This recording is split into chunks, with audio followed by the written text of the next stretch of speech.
আসসালামু আলাইকুম সুপ্রিয় দর্শক, কেমন আছেন সবাই? আশা করছি ভালো আছেন। আমিও আলহামদুলিল্লাহ খুব ভালো আছি। কাছের এবং দূরের, দেশের কিংবা বাইরের যে যেখান থেকে আমার এই ভিডিওটি দেখছেন, আপনাদের সবাইকে এফবি কিচেনে স্বাগতম। আমি আজকে বানিয়ে দেখাবো বাঁধাকপির পাকোড়া। আর এই পাকোড়াগুলো যখন আপনারা বানাবেন একটু বেশি করেই বানাবেন, যাতে করে আপনার ভাগ্যেও কিছুটা থাকে। আর যদি অল্প করে পাকোড়াগুলো বানান তাহলে আপনার ভাগ্যে কিছুই থাকবে না। এই পাকোড়াগুলো এতটাই মজার হয়। তো চলে এলাম মূল রেসিপিতে। পাকোড়াগুলো বানানোর জন্য এখানে নিচ্ছি 1 কাপ মুসুরির ডাল। এখন আমি পানি দিয়ে খুব ভালোভাবে ডালটা ধুয়ে নেব। আপনারা যদি ডালের পরিবর্তে বেসন দিয়ে বানাতে চান তাও পারবেন, কিন্তু ডাল দিয়ে যদি এই পাকোড়াগুলো বানানো যায় তাহলে খেতে একটু বেশিই ভালো লাগে। তো আমি ডালটা খুব ভালোভাবে ধুয়ে নিচ্ছি। খুব ভালোভাবে ডালটা ধুয়ে নিয়ে আমি পর্যাপ্ত পরিমাণে পানি দিয়ে ডালগুলো ভিজিয়ে রেখে দেব 1 ঘন্টা। 1 ঘন্টা পর ফিরে আসলাম। দেখতেই পাচ্ছেন ডালগুলো ফুলে ডাবল হয়ে গেছে। এখন পানিটা ঝরিয়ে নেব। পানিটা ঝরিয়ে নিয়ে আমি ব্লেন্ডারে ব্লেন্ড করে নেব। আপনারা চাইলে পাটায়ও বেটে নিতে পারেন। ডালগুলো আমি ব্লেন্ডারে ব্লেন্ড করে নিয়েছি। এখন আমি ডালের বাটিটা একটা সাইডে রেখে আপনাদের দেখিয়ে দিচ্ছি এই বাঁধাকপিটা আমি কিভাবে কেটে নিয়েছি। আমি এখানে একটা বাঁধাকপি নিয়ে একদম মিহি করে কেটে নিয়েছি। আমি বটি দিয়েই কেটে নিয়েছি, আপনারা চাইলে ছুরি দিয়েও কেটে নিতে পারেন। এখন আমি এখানে দিয়ে দিলাম 1 চা চামচ লবণ। লবণ দেওয়ার পর আমি হাত দিয়ে কষলিয়ে নিচ্ছি। এভাবে চটকে চটকে এই বাঁধাকপি কিছুক্ষণ মেখে নেওয়ার পর দেখবেন অনেকটা পানি বের হয়ে আসবে। আর এই অতিরিক্ত পানিটা খুব ভালোভাবে ঝরিয়ে নিতে হবে। এতে করে পরবর্তীতে যখন মশলা এখানে দেব তখন কোনো রকম পানি উঠে আসবে না, আর পাকোড়াগুলো একদম মুসমুসে হবে। তো খুব ভালোভাবে পানিটা ঝরিয়ে নিয়েছি। এখন আমি একে একে সব কিছু এখানে দিয়ে দেব। প্রথমেই দিচ্ছি ব্লেন্ড করা ডাল।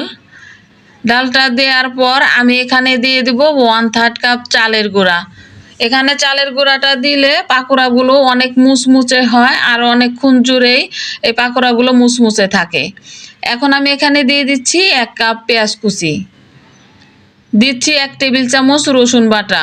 এখানে রসুন বাটাটা একটু বেশি দিতে হবে, কারণ ডালের পরিমাণটা একটু বেশি আছে। আপনারা আপনাদের প্রয়োজন অনুযায়ী দিয়ে দিবেন। এখন আমি দিয়ে দিচ্ছি 5-6টি কাঁচামরিচ কুচি। দিচ্ছি 1 চা চামচ হলুদের গুঁড়া, 1 চা চামচ মরিচের গুঁড়া, 1 চা চামচ ধনিয়ার গুঁড়া, আধা চা চামচ জিরার গুঁড়া, 1 চা চামচ আদা বাটা।